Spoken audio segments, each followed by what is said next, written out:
Historia, primer grado. Bloque 3. 20.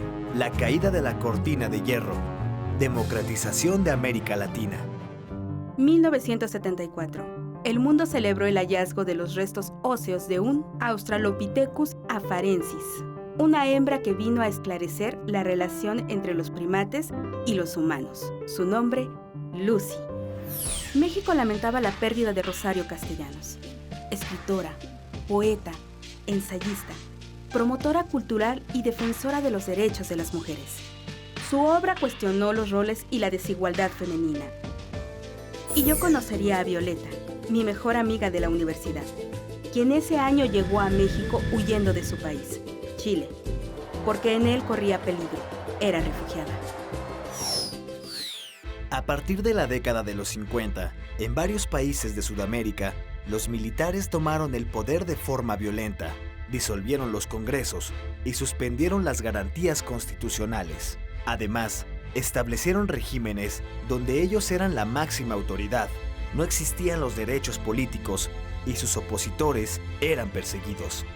Durante la Guerra Fría, Estados Unidos capacitó fuerzas armadas latinoamericanas para que combatieran a organizaciones y movimientos sociales que pudieran apoyar al comunismo. Después del triunfo de la Revolución Cubana, en varios países latinoamericanos, los militares llegaron al poder con el pretexto de proteger la democracia de peligrosos movimientos subversivos. Fue el caso de las dictaduras de Argentina, Chile y Uruguay.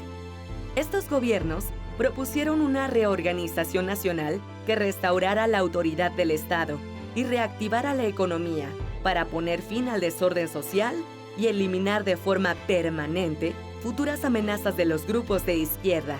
En 1975, las dictaduras de Argentina, Bolivia, Brasil, Chile, Paraguay y Uruguay establecieron un sistema de coordinación represiva contra sus opositores políticos, que incluyeron asesinatos y desapariciones forzadas. El Plan Cóndor, con participación de Estados Unidos. Pero estos gobiernos no duraron para siempre.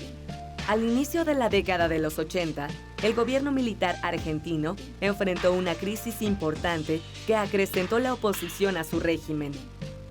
Para recuperar el apoyo popular, en 1982 inició una guerra contra Gran Bretaña, con el argumento de defender la soberanía argentina de las Islas Malvinas.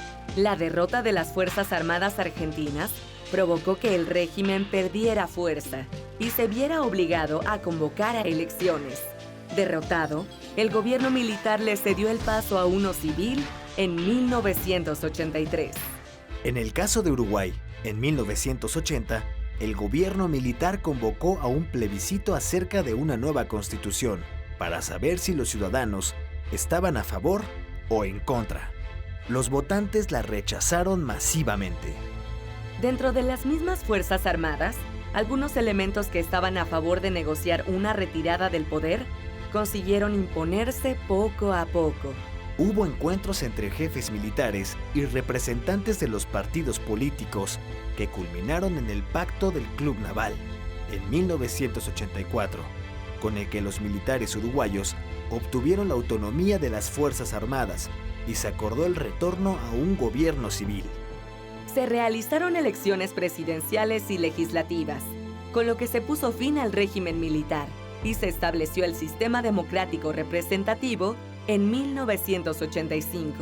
En Chile, los militares tomaron el poder en 1973 para derrocar al gobierno socialista de Salvador Allende, por lo que asesinaron a muchos opositores e impulsaron un régimen intolerante a cualquier movimiento de izquierda. El general Augusto Pinochet, que encabezó el golpe de Estado, se convirtió en la figura más destacada del poder. En 1980, el gobierno chileno, al igual que el uruguayo, convocó a un plebiscito sobre la nueva constitución, la cual fue aceptada, pero que entró en vigor hasta 1989. Entre 1981 a 1989, la Junta Militar de Gobierno nombró al general Pinochet presidente, dando continuidad a la dictadura. En 1988 se realizó otro plebiscito, pero ahora presidencial, para decidir si Augusto Pinochet seguía o no en el poder hasta 1997, de acuerdo con la Constitución. La población votó por el no y el gobierno tuvo que reconocer su derrota. Un año después se convocó a elecciones de presidente y parlamentarios, con lo que dio inicio al proceso de transición democrática chilena. Así, entre 1980 y 1990, el gobierno civil fue restaurado en varias naciones latinoamericanas. A este proceso se le conoce como transición democrática.